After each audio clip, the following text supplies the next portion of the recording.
Итак, друзья, это у нас осокорки. Как видишь, здесь старое основание заложено. Мы будем демонтировать вот эту подпорную стенку, убирать ступени и делать новую въездную группу.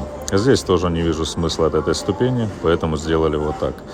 Демонтируем песчаник. Тут у нас будет дополнительная ступенька, как видишь, сделали. Заложили на верхнюю площадку металлический уголок и заложили тротуарной плиткой.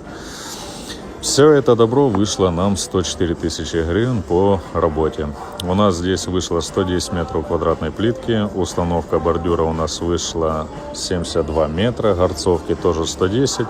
Суммарно вся эта история вышла 104 тысячи гривен.